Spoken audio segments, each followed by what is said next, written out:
Oi, gente, tudo bem? Bom, eu queria muito fazer no canal uma sessão de vídeos onde a gente pudesse falar um pouco sobre os autores, sobre livros específicos e sair um pouco dessa parte mais de mídia digital, né? A gente não tem muito espaço para falar de livros no geral, assim, na internet. Tem alguns bons canais que já fazem isso e resolvi entrar nessa empreitada também e poder comentar um pouquinho com vocês de livros que sejam relacionados a essa ecoespiritualidade, espiritualidade da deusa de maneira geral. E eu dei uma furadinha na ordem que eu pretendia trazer, para trazer uma autora brasileira. Esse foi o principal motivo que eu escolhi, porque geralmente os outros autores eles estão mais ligados ou à Europa ou à América do Norte. E o livro que eu escolhi para a gente falar são Os Quatro Saberes, né, um livro da Petrúcia Finkler, essa autora que, apesar dela ter um nome um tanto quanto diferente, né, por assim dizer, ela é brasileira, nasceu no Rio Grande do Sul, ela viveu cerca de 9 anos nos Estados Unidos, convivendo com a comunidade pagã, neopagã, então ela absorveu muito, ela aprendeu muito durante esses anos, e também ela é taróloga, ela é bruxa, ela é Moon Mother, ela é parteira da morte, astróloga, enfim, professora de magia, e ela traz todo esse aspecto interdisciplinar para dentro da sua obra. Isso é o que torna Os Quatro Saberes um livro mais enriquecedor ainda para as nossas práticas. O livro é verdadeiramente um guia para uma jornada com os quatro elementos, com os elementais. Dá para fazer um trabalho muito extenso utilizando apenas esse material, porque tem um aprofundamento teórico muito grande, né?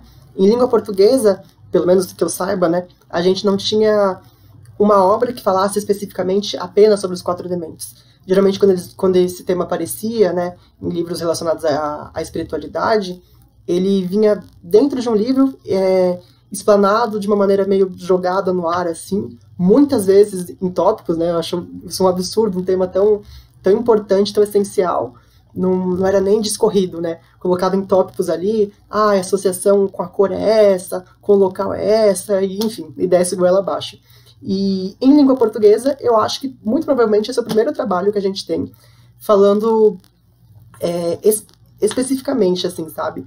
Trazendo bastante detalhes, trazendo de maneira bastante aprofundada um estudo sobre como que funciona os quatro elementos, como que compõem, como que nos influenciam. Por isso que eu acho esse trabalho muito, muito, muito importante. É um livro recente, ele foi lançado, né, em 2019, ele é, inclusive, o coquetel de lançamento, né, seria agora em 2020, seria esse ano, mas enfim, teve a complicação do coronavírus e tudo mais. Mas assim que a gente puder, né, voltar à normalidade na medida do possível após essa doença, que a gente possa, né, prestigiar uma autora brasileira. Outro aspecto é que ela traz uma visão muito nativa. Eu sou muito bitolado, assim, com essas coisas de uma certa colonização espiritual que a gente faz, e ela vai bem na contramão disso, na verdade. Ela traz muito elementos da nossa própria terra, de como que a gente pode vivenciar os quatro elementos, vivendo no hemisfério sul, e mais especificamente numa realidade brasileira, por assim dizer. Ela traz um respeito muito grande às forças do nosso próprio solo. E esse é um dos detalhes, na verdade, que me fazem amar tanto essa autora que é tão querida. Bom, o livro é dividido em 5 partes, né? Então vamos lá. Parte 1, o contato mágico e sensível com os elementos. Aqui, gente, ela vai fazer um apanhadão bem aprofundado sobre os saberes dos quatro elementos, né? Ela fala sobre a terra, o ar, a água e o fogo, dizendo o que são esses elementos, como que eles interagem com a gente, quais são as propriedades mágicas dele, em que momento que a gente deve se conectar com um elemento ou com outro. Ela fala também brevemente nesse capítulo sobre os elementais que compõem os elementos. Dentro deste capítulo, cada elemento tem uma poesia própria. Então você vai encontrar ali a poesia do fogo, a poesia da água. E a poesia não é no sentido de um poema, como a gente está acostumado, né? Dividido em estrofes, versos, essas coisas. Essa poesia é muito como a beleza de cada elemento, se a gente pode traduzir dessa forma, né? E realmente é feito de uma maneira maravilhosa, de uma maneira muito poética. Tanto que é uma das características, né, que você vai encontrar durante o livro todo, é que a autora ela escreve sim, de uma maneira muito poética, uma maneira muito artística. E essa descrição sobre os elementos é realmente um encanto, né? É encantadora. Outro elemento que a gente vai encontrar nesse capítulo são as jornadas que ela faz através do espelho negro, né? Diversas visões que ela teve, visitando os reinos do elemento água, do elemento terra, do elemento fogo, do elemento ar. E eu achei muito curioso, porque eu já tive algumas visões muito parecidas com o que ela descreve nas jornadas dela, né? Então, sei lá, fica aí para vocês testarem, né? Fazerem as jornadas de vocês para o reino de cada elemento e depois darem uma olhadinha no texto, que vocês vão ver que é bem interessante, para não dizer outra coisa, as similaridades que a gente encontra. Ela traz também, nesse capítulo, exemplos de invocações, exemplos de evocações, né? Diversas práticas. Cada elemento, gente, acho que no mínimo umas 4, 5 práticas ela coloca ali. E essas práticas, elas são muito aprofundadas, elas são tão pertinentes, mas tão pertinentes, que se você quiser fazer um trabalho sério com os elementos, eu acho que você tem material para cerca de 3 meses ficar trabalhando ali, só com esses 4, 5 práticas, né, de cada elemento. Bom, gente, na parte 2, nomeada Correspondências dentro da Magia, ela traz assuntos muito interessantes, né? Ela traz as 4 direções do círculo mágico, as rodas falando das direções, dos elementos, os sabás e os festivais das sociedades agrícolas, a pirâmide dos bruxos, os 4 naipes do tarô, as ferramentas e objetos de cada elemento, e os seres elementais e sua ação em nós.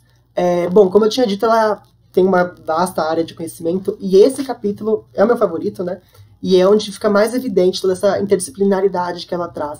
Bom, quando ela fala das 4 direções e os elementos, né? É óbvio que na hora a gente lembra tanto da bruxaria moderna, da Wicca, do xamanismo, mas ela traz um ponto aqui muito importante para esse livro. A gente repara que nessas tradições, né, que são tradições ou europeias ou norte-americanas, elas foram construídas de acordo com os espíritos locais, né? Elas foram desenvolvidas depois de muitos anos de práticas e de reverências e contato profundo com os espíritos locais, com os espíritos daquela terra. E quando a gente acaba querendo pegar aquilo que foi construído lá e encaixar a força aqui, eu acho que o resultado não é muito interessante. E aqui eu acho muito interessante, porque eu realmente adoro a roda xamânica, é um dos meus assuntos favoritos. Mas, na hora da prática, quando eu ia me conectar com o Portal do Fogo, eu não conseguia ver um búfalo, eu não via um urso, não via esse tipo de animais, não via águia. Geralmente sempre se apresentavam animais nativos. Então era muito comum, nos meus contatos espirituais, aparecer uma onça pintada, aparecer a jiboia, também levando em conta que os nossos ciclos são completamente diferentes dos ciclos da natureza que tem ali no hemisfério norte, né? Aqui no Brasil a gente tem 2 colheitas, o nosso inverno é totalmente diferente do inverno que tem ali no hemisfério norte. Ela traz um estudo que eu considero de uma coerência geográfica muito grande, inclusive, falando sobre diversos aspectos, né? Ela traz, segundo sua visão, como que ela associa cada elemento a cada direção, ela traz uma abordagem muito, muito interessante. Mas um ponto que eu acho muito bacana, e esse sim eu vou trazer, vou ler um textinho para vocês, falando sobre o que a gente faz de movimento horário, movimento anti-horário, dentro dos nossos círculos de magia. Então aqui ela diz na página 53, né? Os europeus criaram relógios solares que marcam as horas acompanhando o movimento da sombra que podiam observar dos horários de luz. Desta observação surgiu o conceito de sentido horário. Esse conceito tem a ver com o que a gente chama de doesil. Ela até explica bastante como que funciona, e esse giro, né, que corresponde ao movimento do sol, das sombras, ela explica aqui: o giro nessa direção é usado para homenagear e harmonizar-se com o sentido da vida, do crescimento e do fluxo natural das coisas. É o próprio sentido do sol. E eu fiquei muito feliz, porque o livro ele traz um conceito que fazia muito tempo que eu não via, era realmente da minha época de vestibular que eu via muito, muito, muito, e depois desapareceu, que é o efeito de Coriolis, né, que é aquele efeito que faz a água descer em um sentido no hemisfério norte, em outro sentido no hemisfério sul. É um efeito muito interessante que ele também faz uma relação com o funcionamento, né, se o furacão está girando em sentido horário, se está funcionando em sentido anti-horário. E ela traz essa análise geográfica incrível para dentro desse livro. Então ela segue, né? Os furacões e ciclones giram em sentido contrário em cada um dos hemisférios, o que é mais uma prova de como as correntes são afetadas de forma diferente em cada metade do planeta. E verdade, né, gente? Em muitos aspectos a gente vai ver o hemisfério norte é meio que um reflexo do hemisfério sul, e o hemisfério sul é um reflexo do hemisfério norte, né? Bom, no caso dessas tempestades, elas giram no sentido oposto ao do efeito, de Coriolis que eu havia acabado de falar. Isso acontece por conta do próprio efeito, ela diz que é confuso, mas que tem vídeos na internet, E realmente é muito confuso, mas o vestibular cobra umas coisas dessas, então a gente acaba até tendo que estudar mais profundamente, né? O importante é que o movimento das tempestades nos indica o movimento das forças de dispersão das energias, pois o ciclone cresce enquanto gira. Para nós, do hemisfério sul, o sentido desse giro, portanto, o sentido da dispersão de forças é o sentido horário. E é muito curioso, porque não sei se vocês já passaram por isso, ou se ainda passam, quando a gente vai andar no círculo, fazer qualquer outro movimento de traçar pentagrama, é muito natural, é muito instintivo, que muitas vezes a gente esteja fazendo as coisas em sentido anti-horário. E como dos livros que eu havia lido antes, tipo, não, a gente tá criando, então a gente tem que ir no sentido horário, não sei o quê, me dava um bug no meio do ritual. Porque eu percebia que eu estava correndo o ritual todinho em sentido anti-horário, traçando um círculo em anti-horário, e falava, meu Deus, mas tá tudo errado. E aí depois que eu tive essa visão, que tudo começou a fazer muito mais sentido. Porque pra mim, é muito mais natural a gente fazer tudo em sentido anti-horário. E pra gente, aqui do hemisfério sul, é o sentido do movimento aparente do Sol. Então esse é o sentido que traz esse crescimento, que traz a formação.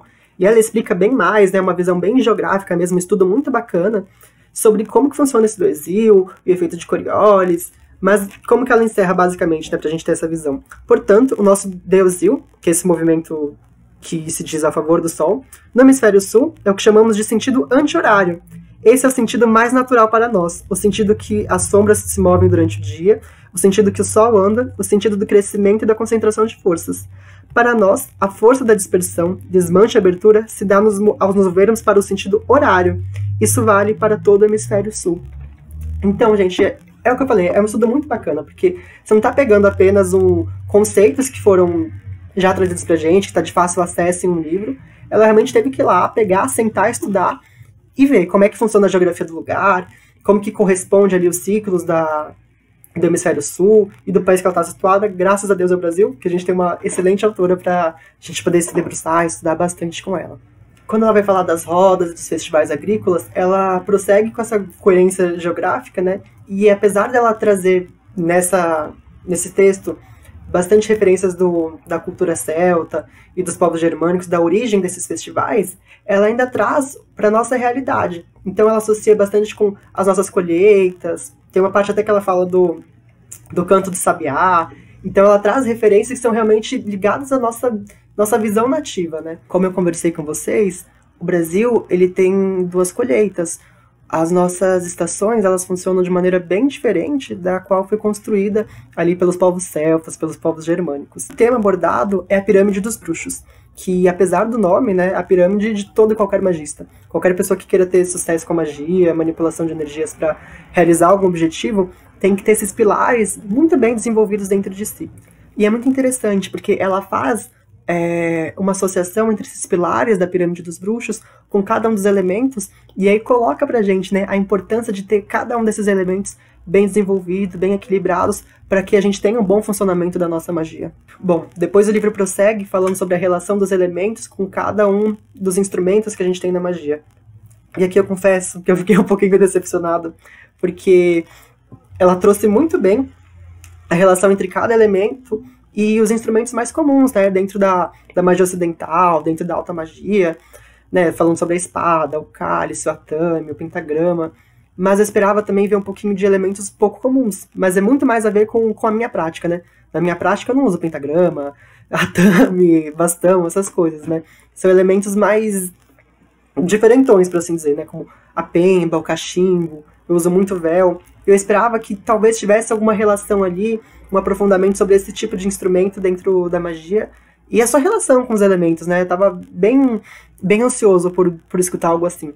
Mas, de qualquer forma, se você utiliza esses instrumentos um pouco mais comuns, você vai adorar esse capítulo, porque o livro ele traz realmente em muitos detalhes não só a associação daquele instrumento com o elemento, mas também a utilidade daquele instrumento e traz também uma linguagem poética muito bonita. E foi muito legal ler esse material, porque, para quem não sabe, a Petrúcia ela também é professora de magia, e ela oferece o curso tanto à distância quanto presencial, e eu tive o grande prazer de ser aluno dela na turma de 2019.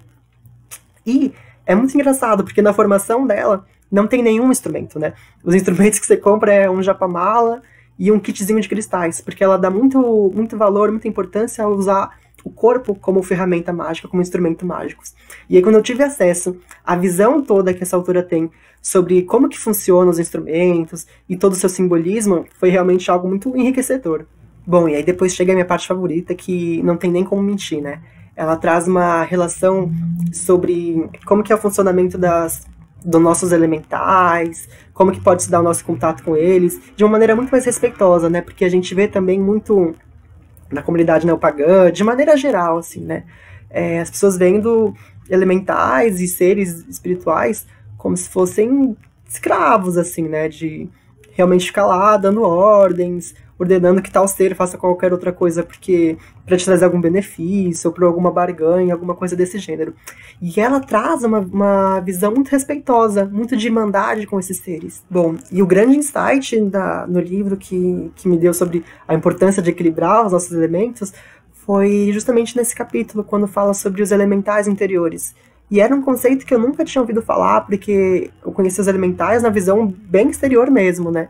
Não sobre uma concepção onde talvez tivesse um processo quase que simbiótico, né? De um ser elemental com o meu espírito.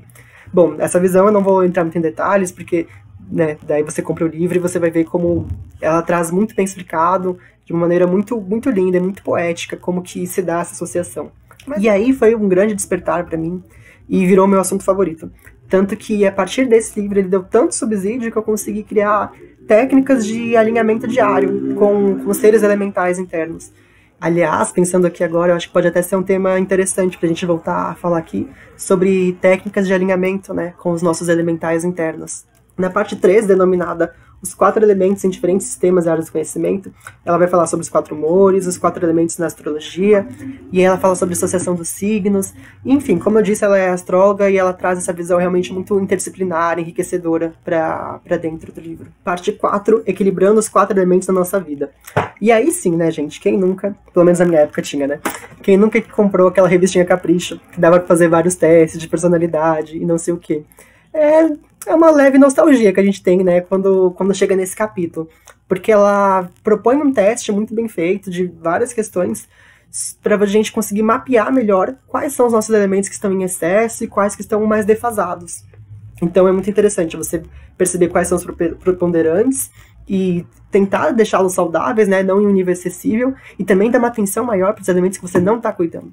Mas só mapear não vai te levar a lugar nenhum, né? Ter o conhecimento é a grande base, mas ela propõe também diversas atitudes, diversas práticas para você equilibrar. Então ela coloca o texto de todos os elementos, dizendo o que vai te ocasionar ter um elemento em excesso ou esse elemento em falta. Além disso, ela coloca também técnicas para que você possa equilibrar os elementos dentro de si. E aí é um grande trabalho, né? Esse livro é um grande terapeuta, por assim dizer, porque é um trabalho muito, muito extenso e de uma reforma íntima muito grande. Nesse sentido de reforma íntima, é algo um tanto quanto pessoal, mas eu também acho que é bacana a gente compartilhar as coisas boas, né? Foi um livro que me ajudou muito a trazer um equilíbrio maior para minha vida. Identificar uns pontos os quais eu estava defasado em certas áreas da minha vida, quais elementos que não estavam funcionando muito bacana, e conseguir trabalhar em cima disso com essa série de dicas, com essa série de práticas, para poder se melhorar.